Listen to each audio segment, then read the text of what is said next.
Meus caros amigos, senhores, senhoras de bem,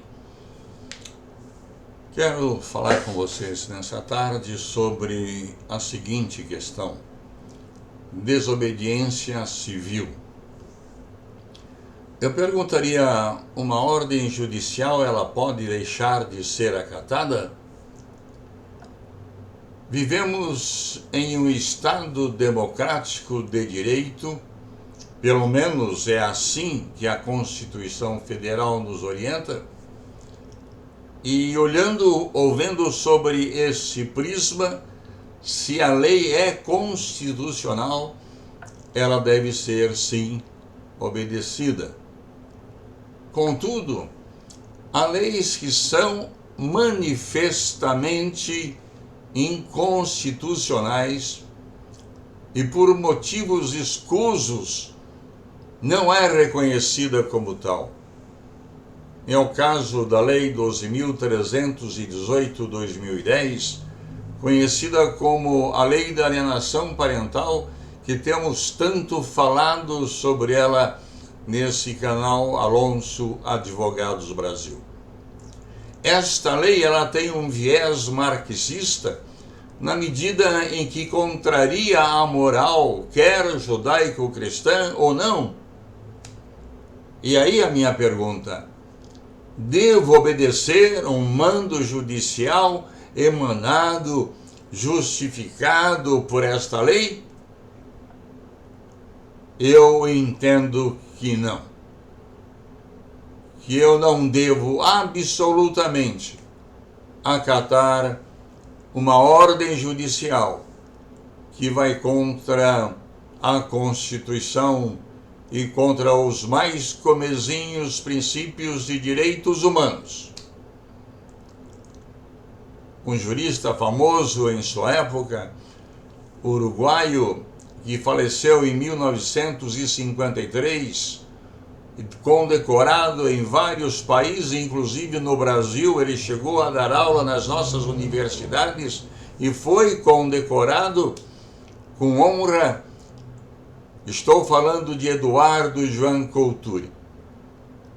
Ele escreve um livro sobre os 10 mandamentos do advogado. E entre um dos 10 mandamentos do advogado, ele sustenta: teu dever é lutar pelo direito, mas se um dia encontrares o direito em conflito com a justiça, luta pela justiça. Esta lei da alienação parental, no seu artigo 6º, entre as penas pela recusa de uma mãe em entregar o seu filho a um pai abusador, está a inversão de guarda. Ou seja, o juiz tira a guarda da mãe protetora e determina que o filho seja entregue ao pai, ao genitor, mesmo sabendo pelos laudos, sabendo pelas fotos que estão dos processos e outras provas mais ali existentes, que está havendo um abuso sexual por parte desse genitor. E ainda assim, ele determina a entrega desta criança a esse pai. Em caso dessa natureza, eu pergunto: é crime essa mãe se esconder para proteger seu filho? O advogado que defende essa criança diante de um mandado de busca e apreensão e inversão de guarda, qual a orientação que deve dar a essa mãe desesperada? Pois sabe que seu filho, se for entregue a esse pai, ele será abusado sexualmente e ficará pelo resto de sua vida com sérios traumas, transtornos psicológicos irreversíveis. Eu afirmo, com base na Bíblia Sagrada, que a orientação de Deus dada a Maria, que fugisse para o Egito com Jesus, pois o rei Herodes havia decretado a morte de todos os meninos de 2 anos para baixo. Ora, se o próprio Deus deu essa orientação para que desobedecesse um decreto real, porque um advogado não pode usar de idêntica estratégia. Temos no Senado da República Federativa do Brasil o projeto de lei 498 de 2018, que surgiu em face da Comissão Parlamentar de Inquérito e Maus Tratos Infantis, e esse decreto ele pleiteia a revogação desta lei de alienação parental, mas até agora está parado. Enquanto isto, centenas e milhares de crianças estão sofrendo pela inércia do Estado. Hoje, temos notícias que mais de 100 mil crianças estão com suas mães como fugitivas dentro do Brasil e na América Latina e em outros estados da América do Norte e da Europa, para não serem abusadas pelo genitor, aquele de quem se esperava proteção a essa criança. Este número pode ser ainda muito maior, pois o exato número nós não temos condições de saber devido ao segredo de justiça. Isto é, não se dá transparência a esta destruição de nossas crianças. Se não existissem outras leis em nosso mundo jurídico para a proteção da criança, poderia até, aspas, consertar, fecha aspas, esta lei da alienação parental.